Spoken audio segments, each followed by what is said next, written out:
Se le exigió guardar silencio, sentarse erguida, ser una dama. Edith Wharton nació en un mundo que adiestraba a las mujeres con una disciplina férrea, como a mascotas, para que obedecieran, adularan y se desvanecieran con elegante discreción. Creció en las suntuosas mansiones de la Edad Dorada, donde las cortinas eran de seda exquisita y las normas, de inflexible acero. A los 11 años, escribió su primera novela. Se la arrebataron y la quemaron. Ella, impertérrita, sonrió. Contrajo matrimonio con un hombre que no leía su obra, le sustraía dinero y la llamaba burlonamente la genio. Habitó estancias donde el silencio era más aceptable que cualquier opinión.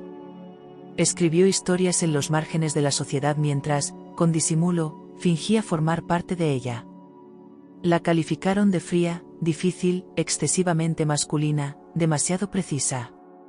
No obstante, sus novelas abrieron de par en par los salones. Escribió sobre mujeres destrozadas por la belleza, matrimonios concebidos como transacciones comerciales, amores sacrificados en aras de la etiqueta y dolores sofocados bajo una capa de encanto. Cuando estalló la Primera Guerra Mundial, no huyó. Abrió refugios, condujo por zonas de batalla y organizó hospitales para los moribundos. Francia le concedió la Legión de Honor, su máxima distinción civil. América, apenas se percató. Se convirtió en la primera mujer en ganar el premio Pulitzer de ficción. Y, acto seguido, arrojó la medalla en un cajón y retomó su trabajo. Esta es la historia de una niña a la que se le conminó a callar y que, con el tiempo, se convirtió en la mujer que escribió La Edad de la Inocencia, Ethan Frome y La Casa de la Alegría, una mujer que fue juzgada, amada, traicionada y que nunca, jamás, dejó de escribir. Tuvo amantes, se granjeó enemigos y a todos ellos los sepultó en prosa.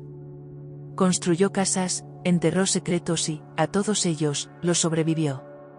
Y cuando llegó el momento de redactar su propio final, se aseguró de que nadie más tuviera la última palabra.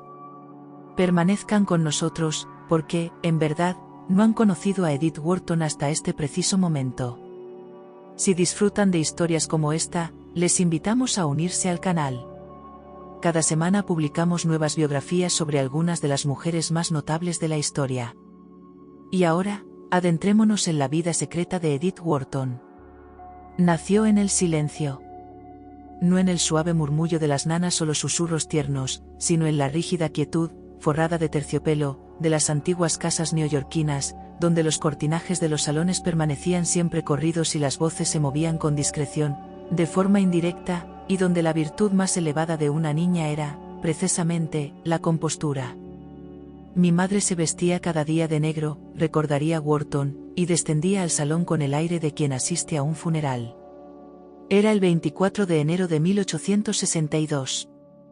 La guerra civil se hallaba en pleno apogeo de su hemorragia nacional. Pero, dentro del número 14 de West 23 Street, una alta casa de piedra rojiza inmersa en la opulencia y la contención, la guerra bien podría haber tenido lugar en China. Los quemadores de gas siseaban secamente. Los espejos no reflejaban más que su propio pulcro brillo. El aire desprendía el aroma a cera de abejas, carbón y lino recién planchado. En esta casa, nada se deshilachaba.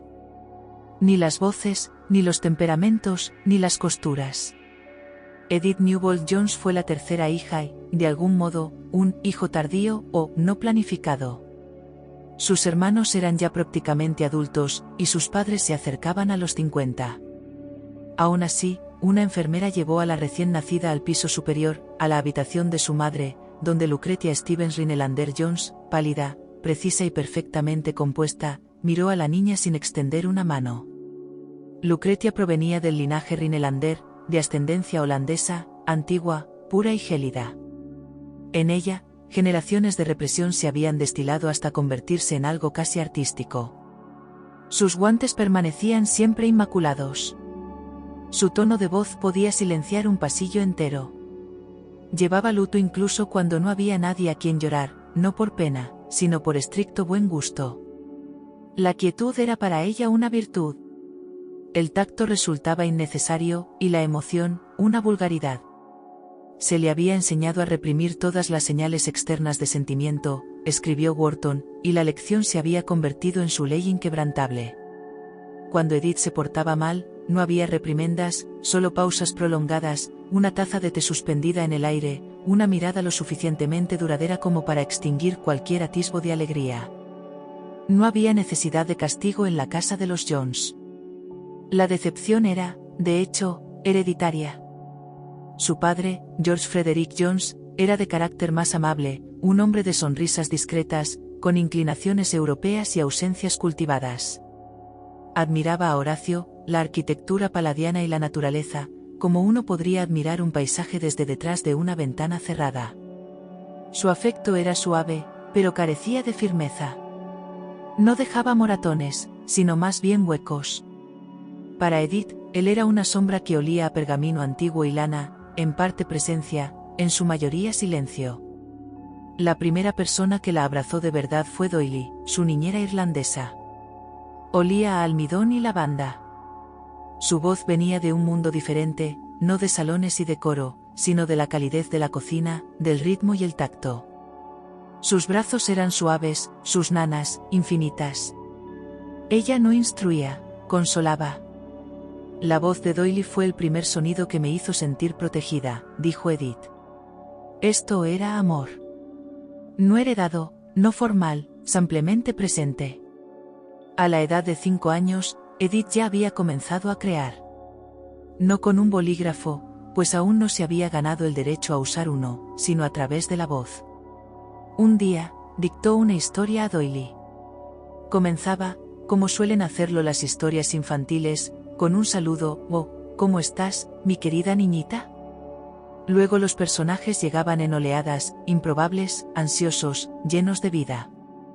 Era demasiado joven para comprender lo que hacía, solo que había dado origen a algo. La enfermera lo escribió en papel de envolver marrón. No estaba destinado a nadie. Pertenecía a Edith, una alegría secreta hecha de invención y ritmo. Pero la historia fue descubierta. Un pariente la leyó, luego otro. Circuló durante la cena, fue admirada, arrullada, objeto de risas. Creían que la estaban animando. Edith, sentada, menuda, en un rincón, escuchó cómo sus palabras eran leídas en voz alta con voces adultas, aplanadas, suavizadas, extrañas. Su madre se rió. Y ahí terminó todo. Nadie le dijo que se detuviera, pero algo en ella se cerró. Lo que había ofrecido, reflexionaría más tarde, no era una actuación. Era un comienzo, y se había malinterpretado. Aún así, el impulso no la abandonó. Siguió escribiendo en recortes, márgenes, servilletas.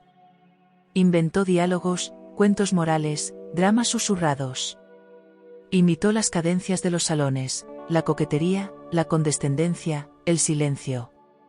Estaba aprendiendo sobre los personajes antes de dominar la sintaxis. Y a veces los interpretaba. El salón se convertía en un escenario. Su público, un primo, una institutriz, una tía de paso. Su voz adoptaba tonos adultos, dicción precisa, contención teatral. Pero incluso esto se volvió peligroso. Una tarde, Lucretia la escuchó en plena representación. Era demasiado expresiva, con demasiados sentimientos, con demasiados gestos. Lucretia se sintió mortificada, no por el tema en sí, sino por la audacia de la invención de su hija. El volumen, el riesgo, la evidente falta de contención. La imaginación, al fin y al cabo, no era considerada una virtud social. Lucretia la percibía como algo antinatural. Deseaba que jugara con otras niñas, no que pasara todo el día sumergida en un mundo propio. El telón se bajó. Las historias se plegaron. Se convirtieron en contrabando, ocultas, atesoradas. A partir de ese día, las historias ya no se relataban en voz alta. Las escribiría en su lugar. Aquel momento, el de una niña silenciada, no por crueldad, sino por vergüenza, fue una fractura silenciosa. Y ella nunca lo olvidó. Mi instinto creativo estaba hambriento y helado. Tenía que mantener mi mundo interior en secreto, incluso de mí misma.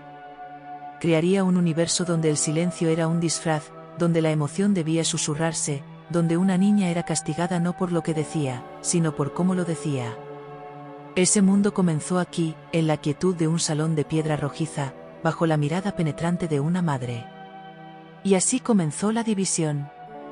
Existía la niña que su madre veía, educada, compuesta, modesta hasta el punto de la invisibilidad, y la niña interior, que almacenaba en silencio cada mirada, cada pausa y cada ruptura para uso futuro.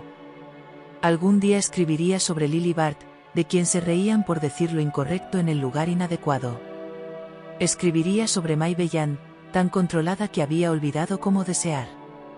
Escribiría sobre mujeres que confundían la obediencia con la seguridad. Pero aún no, por ahora simplemente aprendió a desaparecer con elegancia. En 1866, la familia abandonó Nueva York. Oficialmente, el motivo era la salud de su padre. Extraoficialmente, se debía a que la economía de posguerra había humillado a nombres tan prestigiosos como Jones y Rhinelander.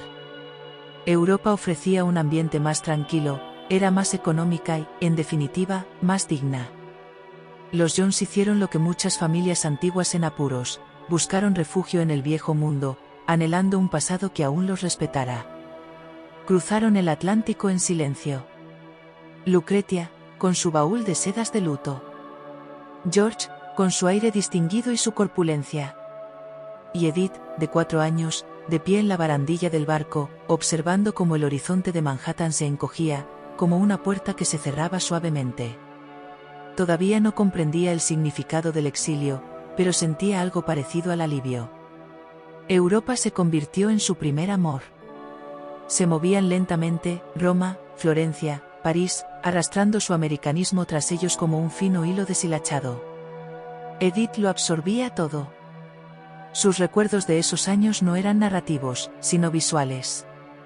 Todavía puedo ver la luz en esas habitaciones, escribiría. El pálido brillo del mármol, los largos pasillos con ventanas abiertas a fuentes. Recordaba fuentes que se abrían como bocas, calles grabadas en piedra y sombra, habitaciones donde la historia no había sido escrita, sino que se había desgastado como el polvo. Siguió a su padre por iglesias y ruinas, aprendiendo las dimensiones de la belleza sin que se las enseñaran directamente. Él no la instruía, simplemente se movía por el espacio como un hombre que comprendía la proporción. George Jones nunca le explicaría el arte, pero le proporcionó los escenarios donde aprenderlo. Su madre, como era de esperar, desaprobaba el libertinaje francés, pero permaneció allí de todos modos. A Lucretia nunca la conmovieron las ruinas, solo los códigos sociales que contenían. Edith, mientras tanto, se enamoró de la quietud, la antigüedad y la profundidad. Empezó a comprender que había lugares donde el pasado no estaba muerto, simplemente ya no se explicaba. Respiré por primera vez, escribió más tarde. El pasado estaba vivo a mi alrededor. Pasaron los inviernos en Florencia, en largos y resonantes apartamentos con suelos de mármol y cortinas descoloridas. Fue allí, en un pasillo más grande de lo que jamás había conocido, donde Edith comenzó a contar historias en voz alta. Narraciones completas, dramáticas, ininterrumpidas, inventadas sobre la marcha, que flotaban de habitación en habitación. Todavía siento el éxtasis, mayor que cualquier otro que haya conocido al escribir, de derramar sin interrupción el torrente incansable de mis historias, recordaría con una mirada retrospectiva. Esto no era un juego. No era para un público. Era autodominio. Una niña que había encontrado una manera de dar forma al mundo antes de que el mundo la moldeara a ella. E incluso entonces, se resistió a la fantasía. No deseaba bosques mágicos ni bestias imposibles. Anhelaba consecuencias, emoción, personas observándose mutuamente. Sus historias ya versaban sobre modales, traición, sociedad. Estaba escenificando sus futuras novelas antes de aprender a deletrear. Esa diferencia la distinguía. Otras niñas jugaban. Edith actuaba para sí misma. Quería belleza, pero solo la que sugería peligro. Deseaba historia, pero solo si estaba cubierta de silencio. Incluso de niña, no quería escapar del mundo, deseaba comprender cómo funcionaba. La primera frase que copió de un libro, una que citaría el resto de su vida, fue de Destra Reveler, de Matthew Arnold, la hija del sol, una diosa poderosa en belleza. No era solo un mito, era aspiración, poder y belleza. No elementos separados, sino fusionados. Aún no sabía lo que escribiría, pero ya intuía lo que importaría: las habitaciones, la memoria, el juicio, las mujeres que observaban en lugar de hablar. Su infancia en Europa no fue una educación, fue una revelación. No se daría cuenta hasta mucho después, cuando intentó vivir sin ella. En una ciudad balneario de la Selva Negra, a los 9 años, Edith Wharton estuvo a punto de fallecer. El diagnóstico fue fiebre tifoidea. La habitación le resultaba extraña, el aire denso, un idioma desconocido, el silencio del pavor. Su vida fue salvada por el médico personal del zar ruso. Las niñeras susurraban detrás de las puertas. Las ventanas eran altas. El papel pintado tenía un estampado floral con el que soñaría más tarde. Su fiebre se disparó. El tratamiento fue brutal, baños fríos. Una y otra vez, la sumergían en agua helada mientras ella gritaba. No hubo advertencia, ni ritual, solo brazos, sorpresa y el cuerpo intentando desaparecer de sí mismo. El horror de esos baños, escribiría más tarde, regresa a mí en sueños. Su madre, fiel a su estilo, aguardaba en otra estancia. Fue Doyle quien permaneció a su lado. Sobrevivió, pero algo en ella cambió. No existía un nombre para ello entonces, pero la fractura era real. Una ruptura en la proximidad entre la niña y ella misma. A partir de ese momento, Edith comenzó a observar a distancia. Percibió su propio cuerpo como un objeto, sus propios pensamientos como destellos tras un cristal. No se trataba de disociación en el sentido clínico, sino del nacimiento de un desapego consciente, la misma postura que más tarde otorgaría a sus narradores y heroínas. Se había convertido en un personaje de su propia historia. A partir de ese momento, escribiría, me observaba a mí misma. Su cuerpo casi había flaqueado, pero su mente apenas comenzaba a despertar. Más tarde, escribiría sobre mujeres que no gritan cuando el agua fría las golpea, simplemente giran sus rostros hacia la pared. Mujeres que son silenciadas no por la violencia, sino por el decoro, que soportan las incomodidades porque se les enseñó a no protestar jamás. Ese entrenamiento comenzó aquí. En el mundo de Wharton, las mujeres a menudo tenían que leer entre líneas en las conversaciones, en los matrimonios, en las crueles expectativas de la sociedad. Era un arte silencioso, detectar lo no dicho, lo que se oculta bajo las apariencias.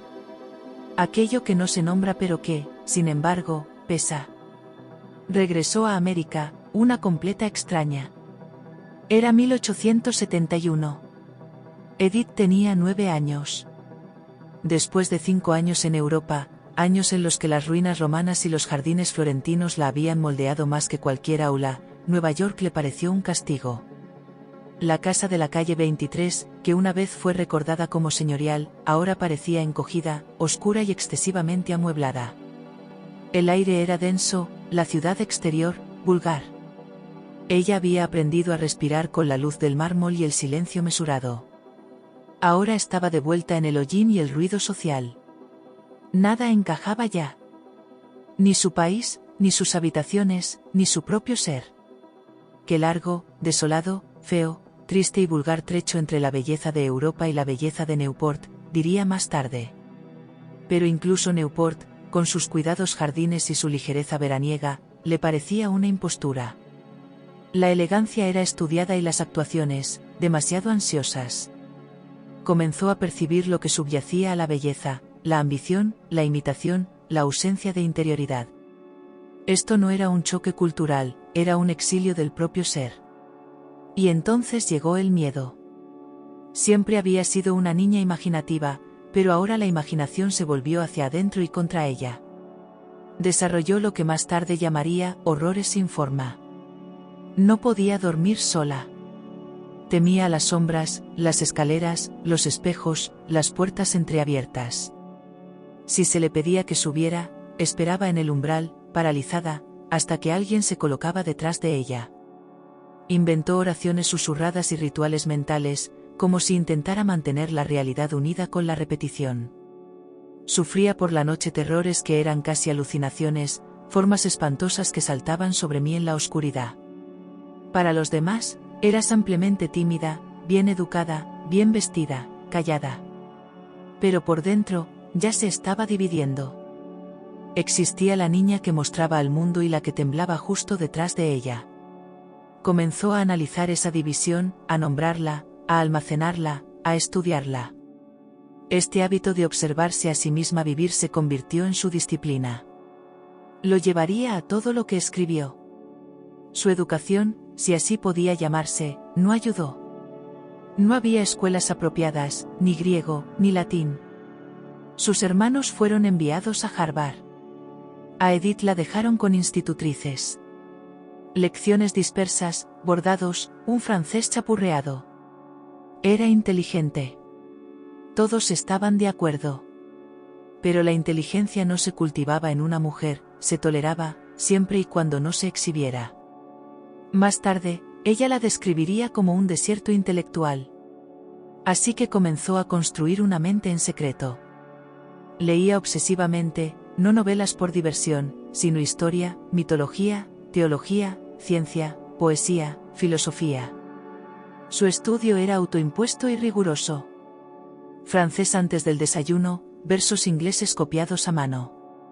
Cuadernos de notas repletos de citas copiadas, listas y argumentos silenciosos. Los libros eran mi realidad, escribiría más tarde. El resto era sombra. No estaba escapando del mundo, estaba construyendo el suyo propio. Frase a frase, estante a estante. La lectura dio paso a la invención. Al principio era un juego, mitos, salones imaginados, bocetos de personajes. Luego vinieron dramas en verso, epopeyas morales, cartas inventadas entre amantes ficticios.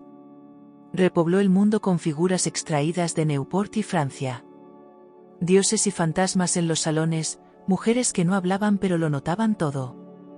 Hombres que admiraban sin consecuencias. No las mostraba. Las ocultaba bien dobladas, las guardaba en cajones, las metía bajo las costuras de los cojines. Había alegría en la creación, sí, pero era una alegría entremezclada con miedo. Alguien podría entrar, alguien podría preguntar, ¿qué estás escribiendo? ¿Quién te dio permiso? Y la respuesta sería, nadie. Nadie le enseñó a escribir, pero ya había aprendido a ocultarlo. Y aún así, quería ser hermosa. Esa era su vergüenza más profunda. No solo quería ser inteligente, deseaba ser deslumbrante. Envidiaba a las chicas que brillaban. Incluso mientras las veía a través de ellas, anhelaba estar entre ellas, ser observada, adorada, elegida.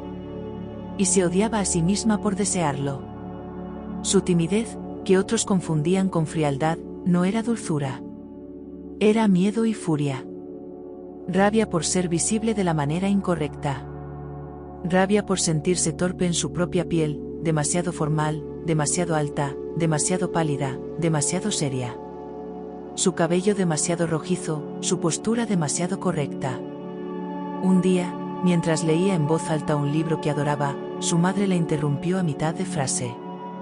¿Por qué hablas con esa voz? Y eso fue todo.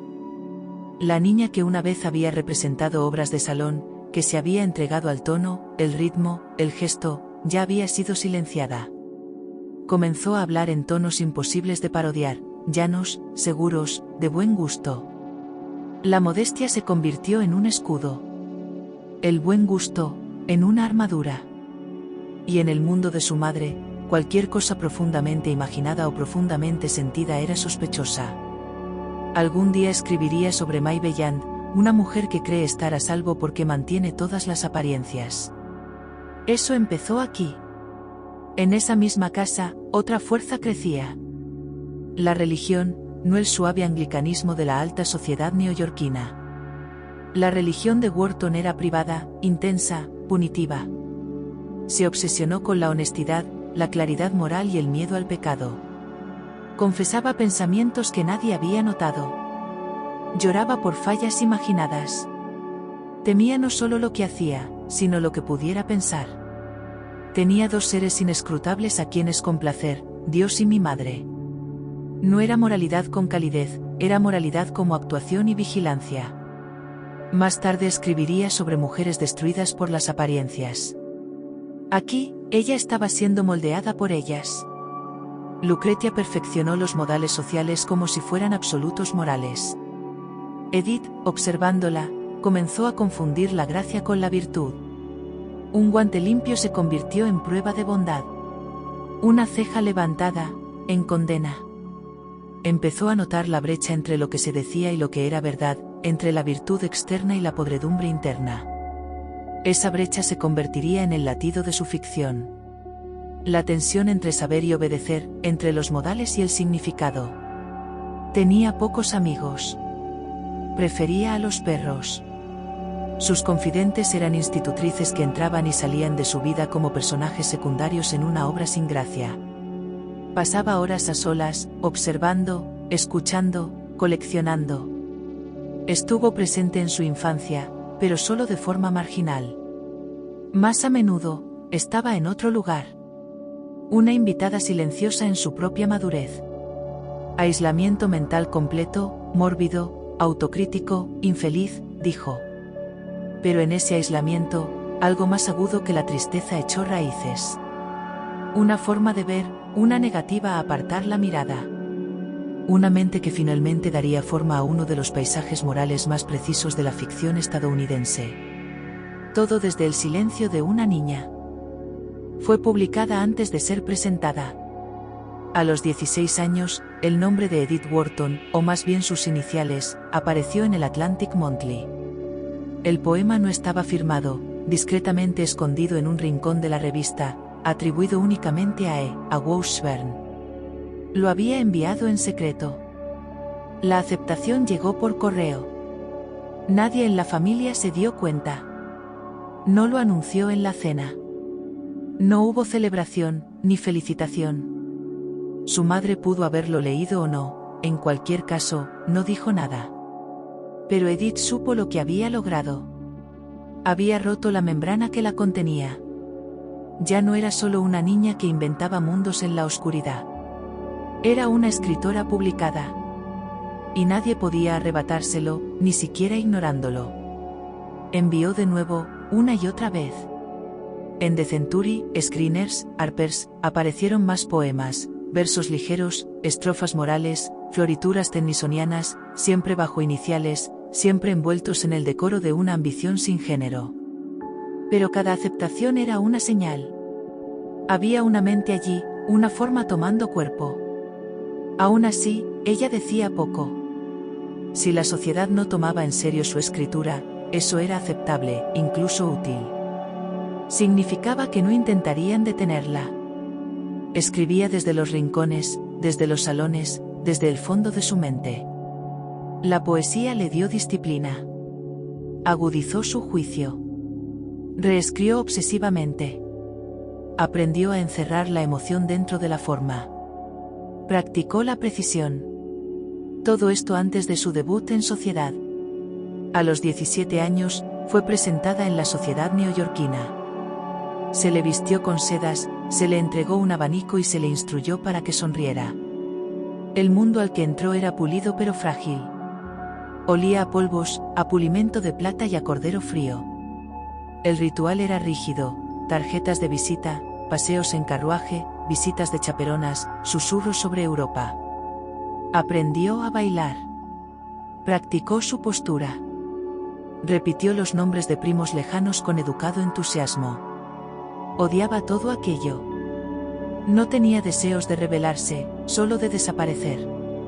Había sido educada para brillar en fiestas, para atraer, para ser admirada. Pero lo que anhelaba era el silencio de sus propios pensamientos. Edith interpretó el papel. Asintió. Bailó. Respondió preguntas. Pero por dentro, ya estaba escribiendo escenas, no para la noche, sino para los años venideros. Archivó todo, las coqueterías a bordo, los afectos ensayados, los juegos que jugaban las mujeres con la belleza y el cumplimiento. Su mirada se agudizó en proporción a su quietud. Quería ser admirada, pero le molestaba tener que serlo. Y entonces llegó Harry Stevens. Era todo lo que una chica como Edith se suponía que debía desear. De la familia adecuada, con buenos modales, elegible. Parecía no sentirse amenazado por su inteligencia, quizás porque no reconocía su profundidad. Dijo que le gustaba la poesía. Le dijo que era interesante. Se comprometieron en torno a 1882. Edith tenía 20 años. No hubo grandes fuegos artificiales, ni cartas sin aliento. El compromiso era más social que romántico, un mero arreglo con los adornos adecuados. Quizás ella creyó que podría convertirse en algo más.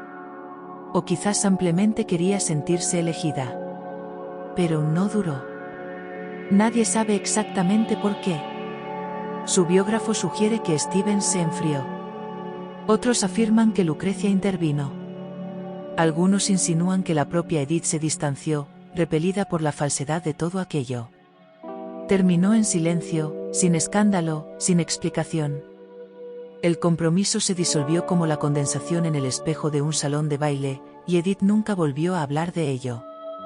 Pero el silencio posterior habló a gritos. Fue humillada, no públicamente, sino en privado, profundamente. Algo dentro de ella se encogió. La niña que una vez había representado obras para su enfermera, que había susurrado poemas en los márgenes de los libros de texto, ahora se endureció. Había intentado convertirse en lo que se esperaba de ella y había sido rechazada. Así que se retiró, no del mundo, sino al mundo que crearía. Continuó publicando poesía.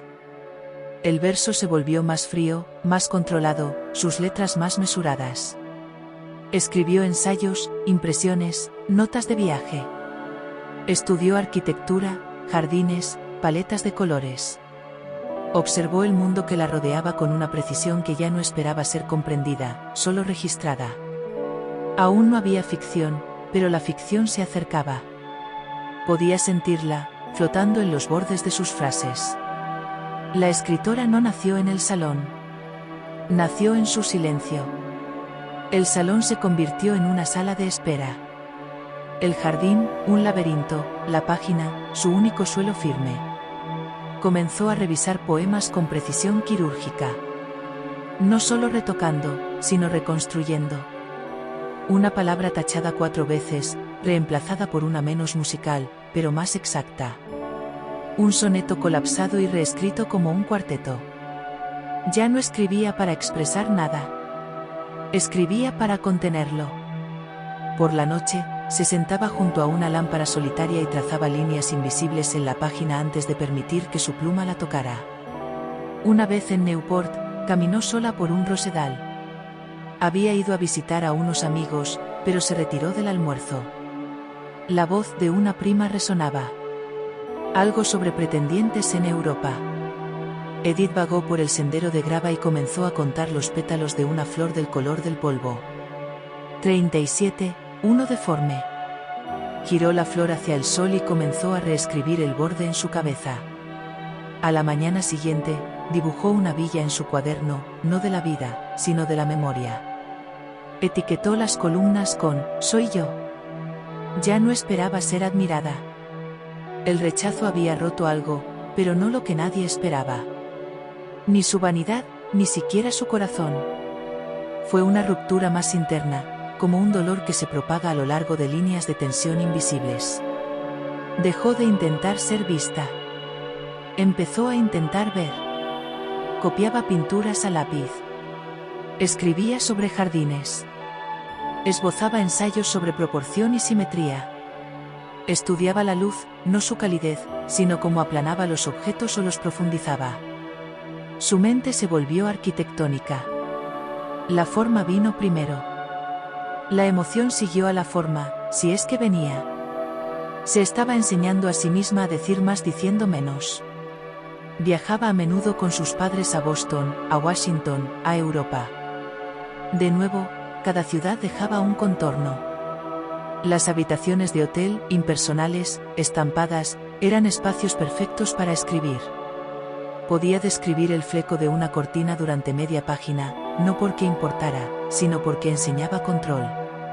En un momento en Roma, observó a un grupo de chicas americanas reír demasiado alto en una plaza. Escribió: creen que el volumen reemplaza la gracia. La tragedia es que todos los demás también lo creen. Eso fue todo. Sin más elaboración, solo la frase. Pero se le quedó grabado. Aún no se hacía llamar novelista. Pero había comenzado a reunir los elementos de los que se hacen las novelas: vergüenza, silencio, observación, contradicción. Comenzó a comprender cuánto dolor podía esconderse en un cumplido cuidadosamente formulado, cómo el deseo podía ocultarse en la etiqueta, cómo las personas más peligrosas eran las que tenían buenas intenciones.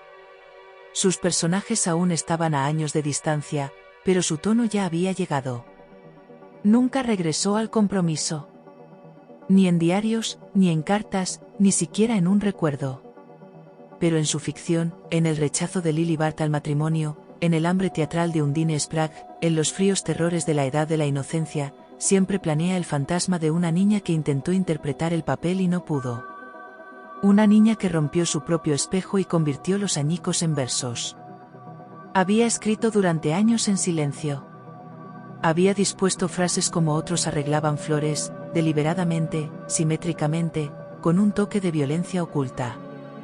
Había entrenado su voz para que se plegara en la forma. Había construido las habitaciones. Ahora, por primera vez, permitió que alguien más entrara. Era una novia, pero no una romántica. La boda se celebró el 29 de abril de 1885 en Nueva York. Hubo flores, pero no azahar, ni discursos sentimentales, ni mención en sus propias memorias. Su marido, Edward Robbins Wharton, a quien llamaban Teddy, era todo lo que una mujer de buena cuna debía desear. Afable, atlético, despreocupado por el intelecto. Adoraba a los perros.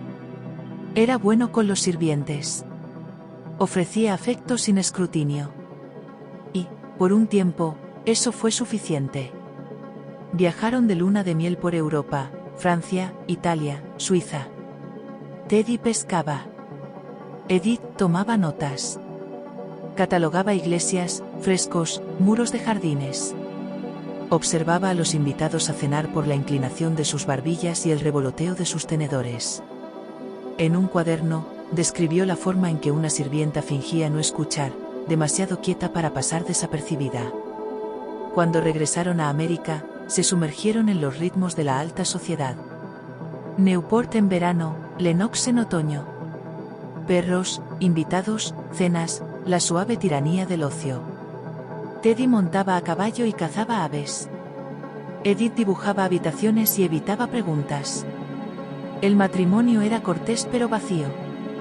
Teddy no preguntaba qué escribía. Malinterpretaba sus poemas, los citaba mal. Ella no lo corregía. Más tarde, en el arrecife, describiría a un hombre que nunca olvidaba ser amable y nunca notaba lo que importaba. Nunca dijo que fuera Teddy, no necesitaba hacerlo. Pero ella tenía una habitación propia. Y en esa habitación, comenzó a trabajar. La primera historia llegó en un susurro, la opinión de la señora Maney, el cuento de una anciana cuya única alegría es la vista desde la ventana de su pensión. Cuando un nuevo edificio la amenaza, protesta. Muere. Eso es todo. Eso fue suficiente. Wharton lo llamó escribir apretado, una frase que, según ella, debía sostenerse por sí misma. Debía tener peso. Nunca debía rogar gustar. Le siguieron otras historias, la plenitud de la vida, almas tardías, el pelícano. Eran silenciosas como venenos. En cada una, las mujeres esperaban, escuchaban, se derrumbaban cortésmente bajo la presión de las apariencias. Los hombres hablaban, las habitaciones observaban. Los críticos calificaron su prosa de masculina. El término la irritaba, pero lo dejó pasar. Mejor ser acusada de dureza que de exceso. Mejor la claridad que el encanto, mejor la estructura que la dulzura. La primera vez que su nombre apareció en un libro, su nombre completo, no fue una novela. Fue un libro sobre cortinas, La decoración de las casas, publicado en 1897. Una colaboración de buen gusto con su amigo Ogden Codman.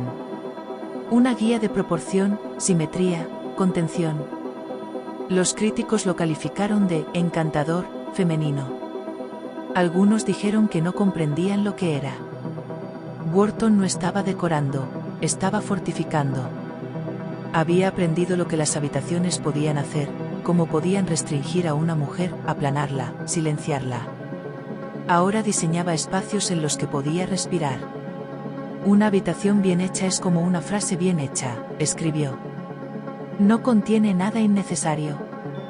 Era un manifiesto disfrazado. En la primavera de 1897, Edith Wharton se encontraba en una ladera de tierras entrelazadas de Berkshire e imaginó una casa, no como un refugio, sino como una frase, ordenada, equilibrada y exacta. La casa se llamaría The Mount, pero no por su grandeza. Era una declaración de intenciones.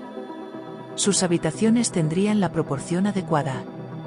Sus ventanas enmarcarían la luz, no la desperdiciarían.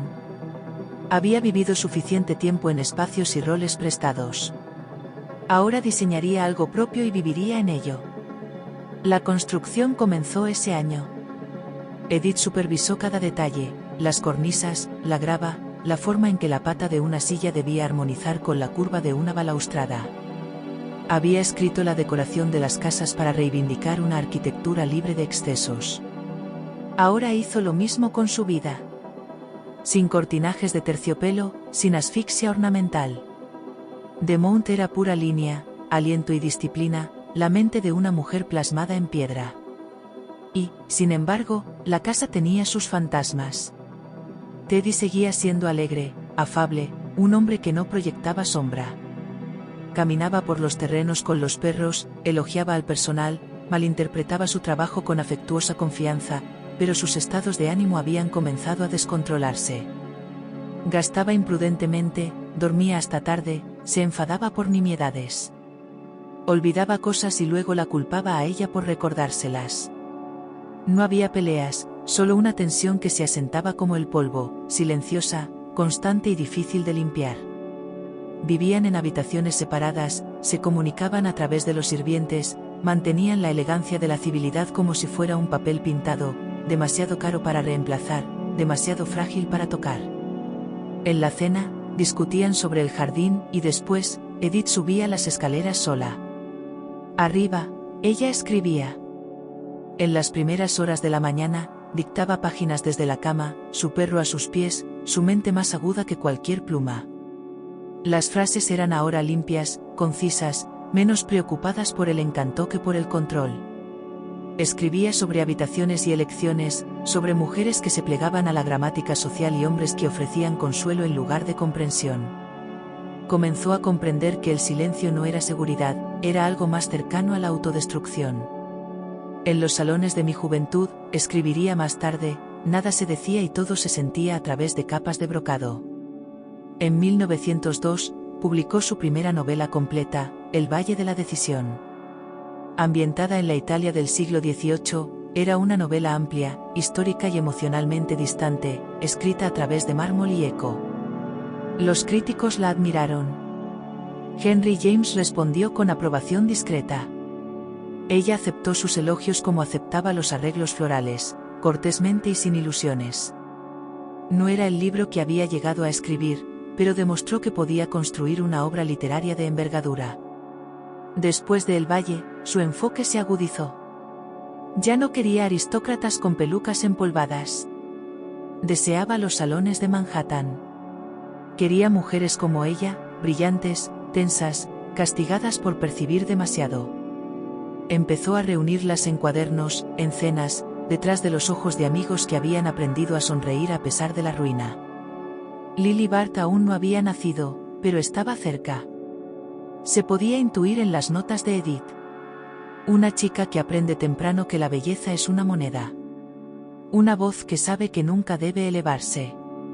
Una caída no por escándalo, sino por silencio. Y mientras perfeccionaba su ficción, algo más cambió. Walter Berry, jurista y diplomático, regresó a su vida. Se habían conocido de niños, pero ahora, a través de las cartas, se convirtió en un espejo y en un igual. Se escribían con fuego intelectual y contención emocional, como si admitir demasiado pudiera romper el hechizo. Él no solo entendía sus frases, sino que comprendía lo que no decían. Con Berry, ella podía ser precisa. Podía ser brillante.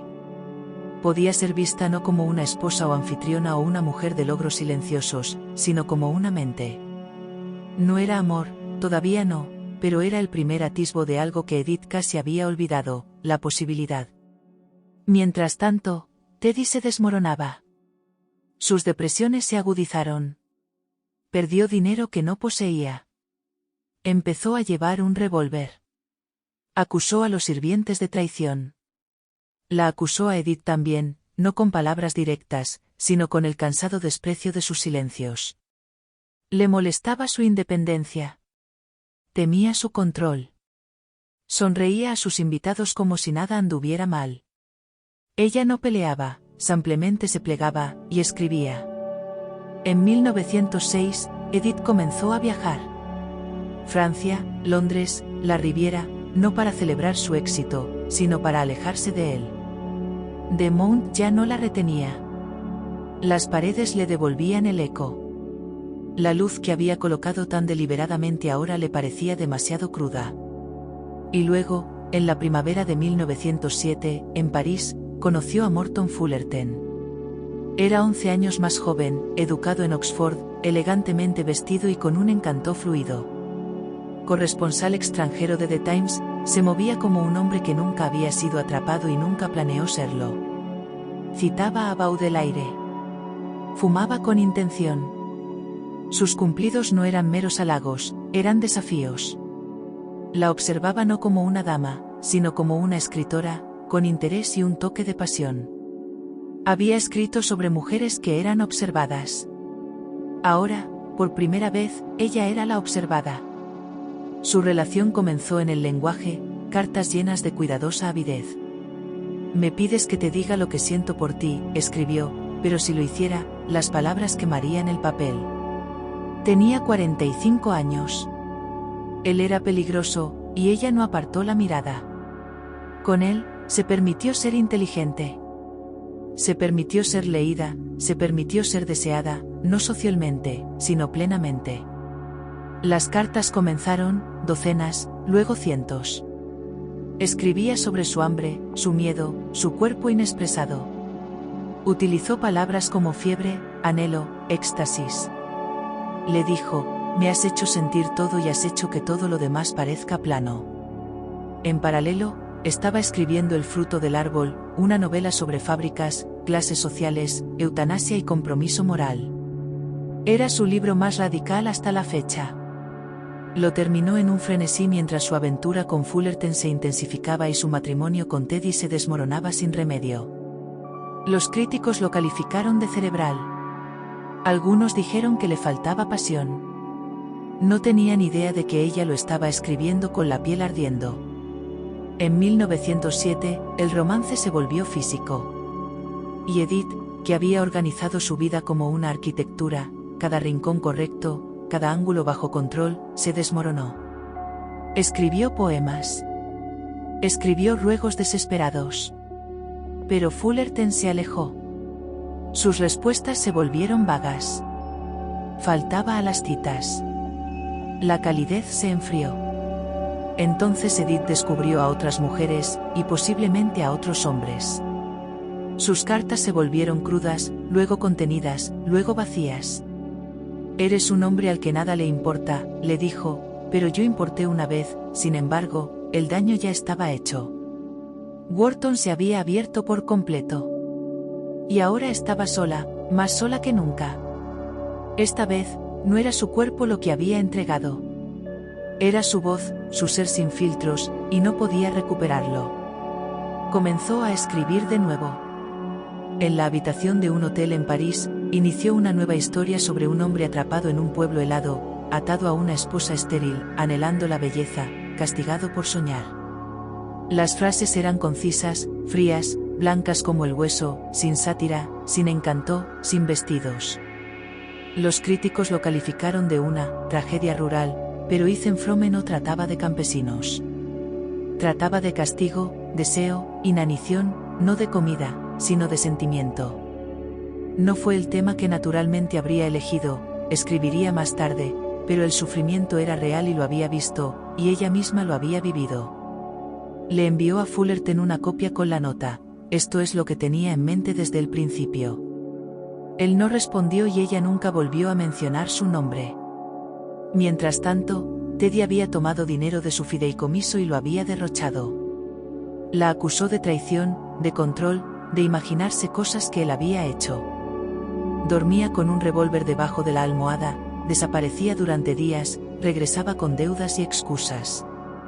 Edith tomaba pastillas para dormir. Pagaba a sus acreedores. Organizaba cenas en habitaciones que ya no reconocía. Y entonces, en 1911, hizo algo impensable: vendió The Mount. Había construido la casa con su mente desnuda. Había diseñado cada rincón, cada seto. Había albergado sus libros, su matrimonio, su decepción, su silencio. Pero la vida había cambiado de forma. Las habitaciones ya no encajaban. Las paredes le devolvían demasiado secos. Cruzó el Atlántico. Dejó Lenox. Dejó a Teddy. Y cuando salió a la luz, ya no era la señora Edward Wharton. Era Edith Wharton, maltrecha, brillante y, finalmente, libre. Había construido su casa. Ahora la estaba prendiendo fuego, y el humo apenas comenzaba a elevarse. Para 1912, Edith Wharton había puesto fin a las ilusiones. Lily Bart se había ido. Morton Fullerton había desaparecido, llevándose consigo sus cartas, su anhelo y una parte de ella. Y Teddy se estaba hundiendo en la incoherencia, un telegrama errático tras otro. Locura con una tarjeta de visita. Disolución vestida para cenar. No habría más esperas. Solicitó el divorcio. Sin escándalo, sin crueldad escenificada, solo una ruptura limpia y quirúrgica. Del tipo que no deja sangre, solo silencio. Se quedó con sus casas. Se quedó con su nombre. Teddy tomó su asignación y se desvaneció en la niebla. He cerrado una puerta que nunca podré volver a abrir, le escribió a una amiga, pero nunca la elegí en primer lugar. Era un final, pero no una muerte, una limpieza. La mujer que había pasado su vida arreglando salones finalmente se levantó y salió de uno. Dejó Nueva York para siempre, no con deshonra, sino con desafío. No huyendo, sino redefiniéndose. Cruzó el Atlántico no como turista, ni como viuda de ilusiones, sino como una mujer que comenzaba de nuevo. En Saint-Brice-sous-Forêt, a las afueras de París, adquirió una larga casa blanca con una verja cerrada y enredaderas alrededor de la puerta, el Pabellón Colombe, una casa construida para una cortesana del siglo XVIII y luego abandonada a la decadencia. Ella la devolvió a la vida. Más tarde, compró otra casa, la Villa Sainte-Claire en Jerez, encaramada sobre el mar. Una vez un convento, ahora suya, la llamó su ciudadela de juguete. A sus amigos, bromeó diciendo que dividía su tiempo entre un retiro de monjas y una casa de placer de cortesana. Una división, escribió, que refleja muy bien dos lados de mi carácter. Reconstruyó muros, supervisó cada azulejo, cada terraza. Diseñó jardines con la precisión de un arquitecto y la obsesión de una mujer que una vez había vivido su vida al otro lado de las ventanas. Había construido The Mount para recibir, decía. Pero estas eran casas para contenerme a mí misma. Había visitantes, artistas, exiliados, intelectuales errantes. Pero ella no tenía interés en salones o espectáculos. Estas casas no eran para la sociedad. Eran para la soledad y para el trabajo. Luego llegó 1914. La guerra estalló en toda Europa.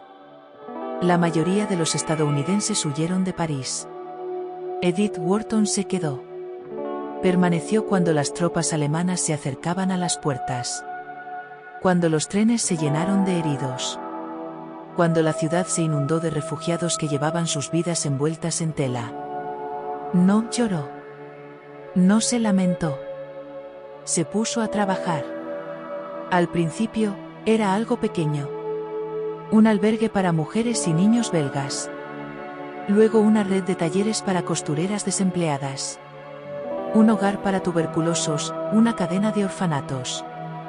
Cofundó los albergues americanos para refugiados con Grace Vanderbilt y Elizabeth Marbury, gestionó las cadenas de suministro, redactó llamamientos, clasificó mantas y botas. Despreciaba a las damas de la alta sociedad que revoloteaban por París con uniformes de la Cruz Roja adornados con perlas. La acción es lo que nos salva de la desesperación, decía. No era una figura decorativa, era una fuerza. Una vez construyó novelas, dijo alguien. Ahora estaba construyendo una máquina. En 6 meses recaudó cientos de miles de francos y siguió adelante. Pidió permiso para visitar el frente. Se le concedió porque la subestimaron. Fue a Verdún, al Somme, a Soissons. Estuvo en las trincheras. Caminó sobre huesos. Escuchó a niños desdentados intentar explicar por dónde había entrado la metralla. Y luego escribió para Screeners, para el Saturday Evening Post, para un país que todavía creía que la guerra era un desfile. Su escritura desde el frente era nada sentimental, dijo un lector. Ella no lloraba, contaba.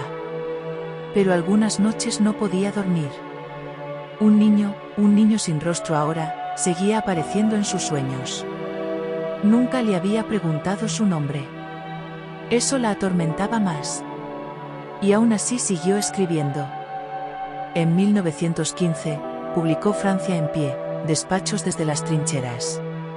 En 1917, le siguió una novela, Verano. Si Frome era hielo, verano era calor. La historia de una chica llamada Charity Royal. Impulsiva, pobre, criada por un tutor que una vez intentó entrar en su dormitorio y luego le pidió su mano. Charity se enamora de un hombre de una clase superior a la suya. Se arruina por ello. Pero a diferencia de Lily Bart, Charity no cae lentamente, se quema. Se enfurece. Cede y paga el precio. Era todo lo que a Edith no se le había permitido ser. Hermione le escribió, todo lo que Lily Bart fue asesinada por desear. Los críticos estaban divididos. Algunos lo calificaron de poco femenino. Otros vieron lo que era, la novela más cruda y corporal que Wharton escribiría jamás. Había escrito sobre el deseo, y esta vez no se disculpaba por ello. Pero el mundo a su alrededor se estaba desmoronando. En 1916, Henry James falleció. Ella no lo había visto al final. Eso la atormentaba. Él había sido su hermano de cartas, su confesor en la duda. Ahora no había nadie a quien preguntar, ¿estaba bien esa frase? ¿Se había ganado ese silencio? Walter Berry, su amigo más cercano, su espejo mental, también se estaba desvaneciendo. Su salud fallaba. Sus cartas se ralentizaron. Ella nunca lo dijo en voz alta, pero marcó su nombre en sus cuadernos como una herida que se negaba a cerrarse. Los últimos hombres que me habían conocido por dentro, escribió, estaban desapareciendo. Y Nueva York se había vuelto ruidosa, alta, ilegible. La ciudad que le había enseñado a estarse quieta, a sonreír, a entrar en habitaciones sin dejar marcas. Ya no la reconocía, y ya no la necesitaba. La chica que una vez rogó ser elegida ahora estaba eligiendo su propio mito. En 1918, la guerra terminó. París estalló en celebraciones. Banderas, canciones, champán derramado en las calles. Pero Edith no se unió a la multitud. Ya estaba escribiendo de nuevo. Algo sobre lo que había dejado atrás. Una novela sobre Nueva York antes de la guerra, antes de Lily, antes del ajuste de cuentas, sobre modales, sobre actuaciones, sobre el coste de fingir que se es inocente. Y el coste más profundo cuando se cree serlo. Aún no lo sabía, pero estaba comenzando la edad de la inocencia. Había visto morir a hombres, había visto caer ciudades, y ahora escribiría sobre un mundo que mataba a sus mujeres de forma más silenciosa, con perlas, no con balas. No se suponía que escribiera otra novela. No después de la guerra, no después de verano, no después de Henry James y Walter Berry. Y todas las voces que una vez habían llenado su vida se habían silenciado. Le dijo a su editora que estaba trabajando en un cuento simple, algo tranquilo, algo fácil. En cambio, comenzó a cavar una tumba, no para ella, no para Lily Bart, sino para la Nueva York que las había creado a ambas. En el invierno de 1919, Edith Wharton comenzó a escribir La Edad de la Inocencia. Sería su primera novela ambientada en la vieja Nueva York en casi 2 décadas, la ciudad de su juventud, la ciudad de la que había huido, resistido y reensamblado en su imaginación. Pero esto no era un regreso a casa. Estoy tratando de pintar la Nueva York de mi juventud, escribió, tal como era antes de la explosión. El mundo que se creía completo. Esto no era nostalgia, era una autopsia. Ambientó la historia en la década de 1870, guantes, salones, el lento ballet de las reputaciones. Pero la escribió en Francia, en una villa que ella misma había reconstruido después de la guerra, después del amor, después de la ilusión. Había visto morir a hombres en las trincheras. Ahora describiría un mundo que ya estaba muerto incluso cuando parecía vivo. No escribía para recordar, un amigo dijo que escribía para enterrar. La historia sigue a Newland Archer, un hombre nacido en la comodidad, entrenado para desempeñarse, que vislumbra la pasión y se aleja de ella. Que se casa con la mujer adecuada, vive la vida adecuada y nunca toca lo que realmente desea. Un hombre que hace lo correcto, dijo Wharton, por la razón equivocada. Esto no era simplemente ficción, era retribución.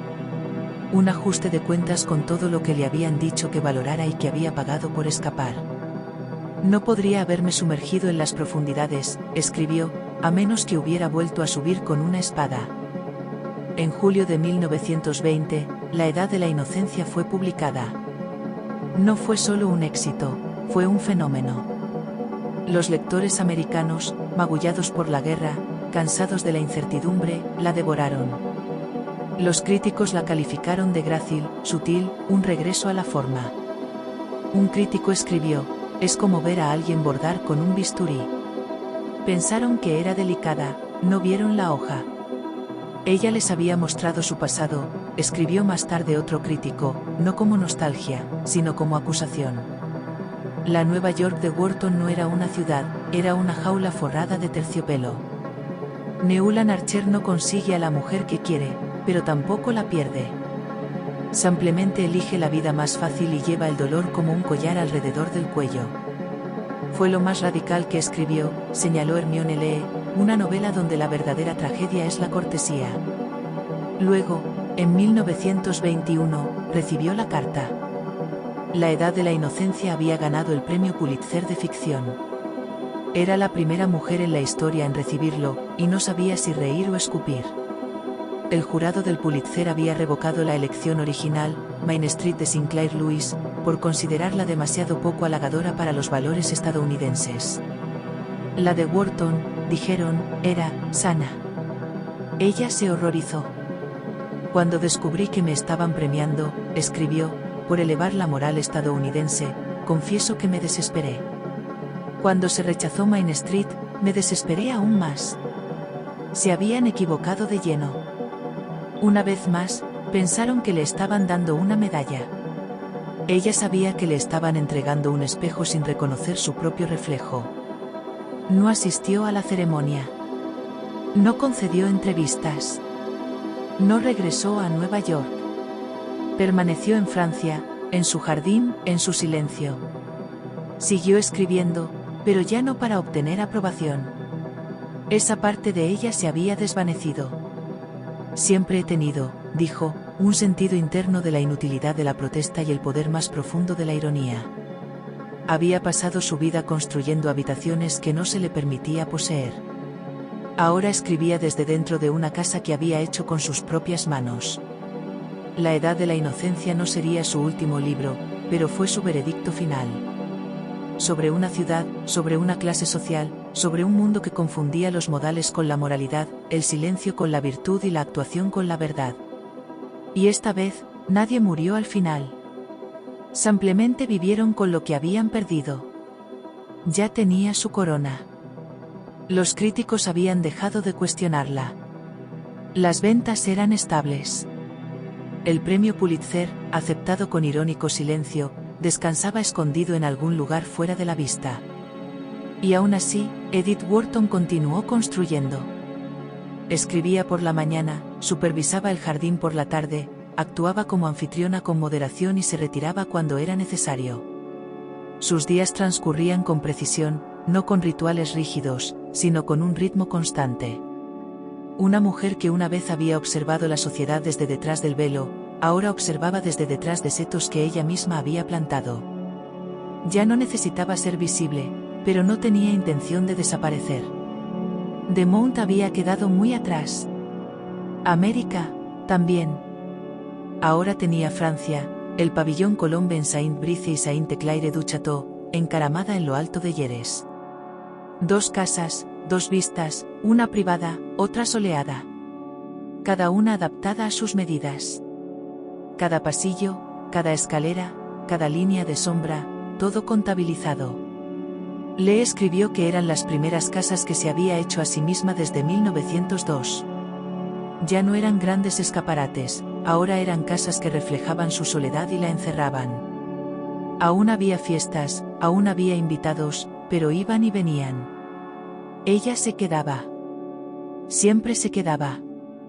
Sus novelas seguían llegando, silenciosamente, con menos estruendo que La Edad de la Inocencia, pero aún con garra. En 1922, publicó Un destello de luna, una novela social sobre una pareja pobre que vivía de su encanto, apropiándose de los lujos ajenos. Los lectores la calificaron de más ligera, más juguetona. Edith sabía que se equivocaban. Era una comedia de modales tensada con alambre. Una fábula sobre el coste de la impostura.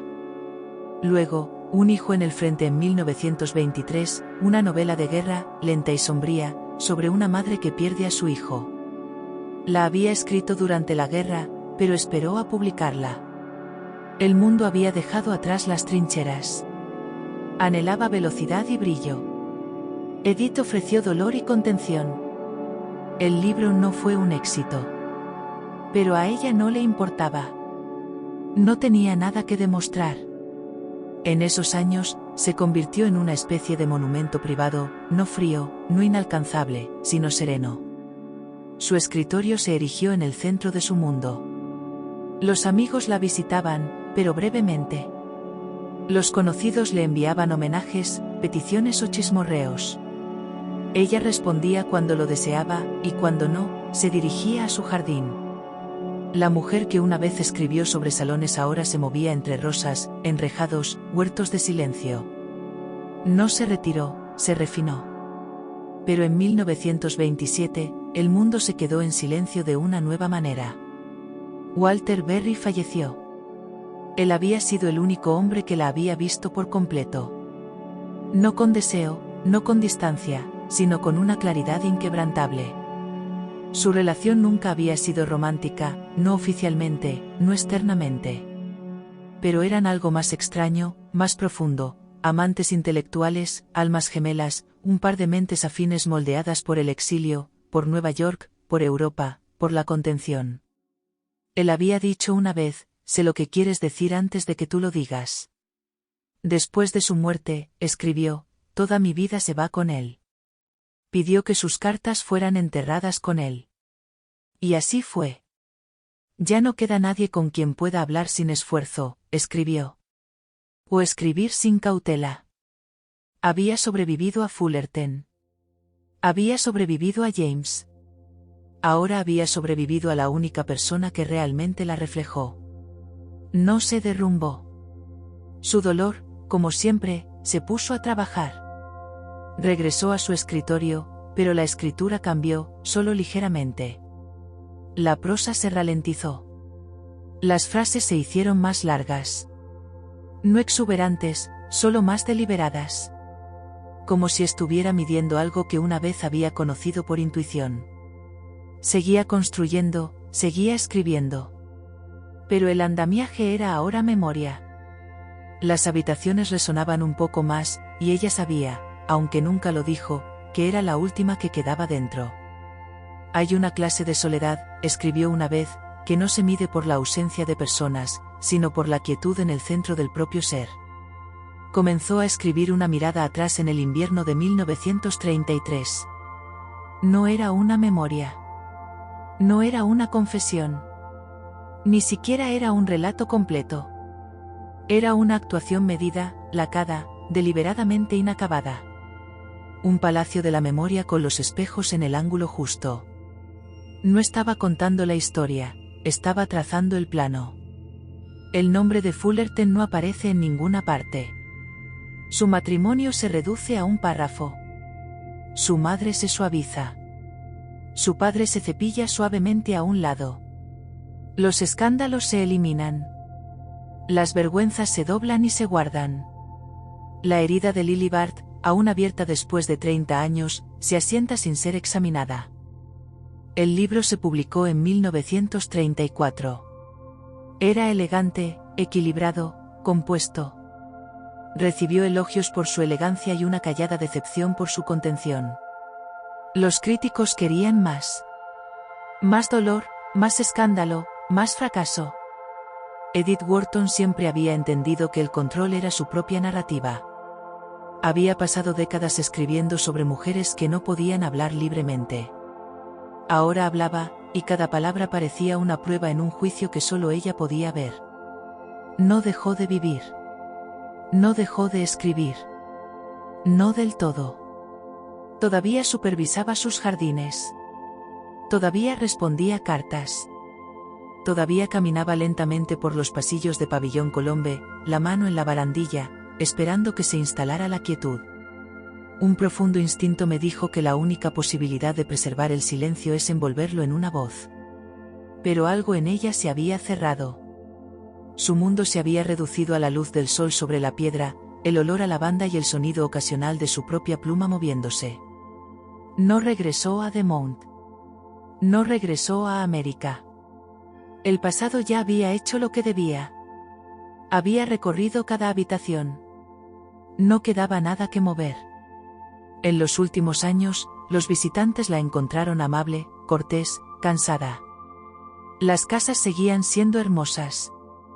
El personal, devoto. Los días eran tranquilos. Trabajo matutino, luz vespertina, sueño que llegaba más lentamente. Cuando hablaba de su obra, lo hacía con distancia, no con modestia, solo con el frío desapego de quien conocía la diferencia entre el elogio y la permanencia. Ella sabía lo que había hecho. Simplemente ya no necesitaba decirlo en voz alta. Falleció el 11 de agosto de 1937. En su silla de escribir, en casa. No hubo dolor, ni prisa, ni un gran regreso a Nueva York. Ninguna delegación estadounidense, solo silencio y un libro aún abierto a su lado. Fue enterrada en Versalles, junto a Walter Berry, exactamente donde pidió estar. Una vez habían vivido vidas enteras a través de cartas. Ahora compartían una tumba, y no había nada más que decir. La mujer que había escrito tantos finales nunca dejó uno inacabado. Simplemente eligió donde se detenía la historia. No hubo un gran luto en América.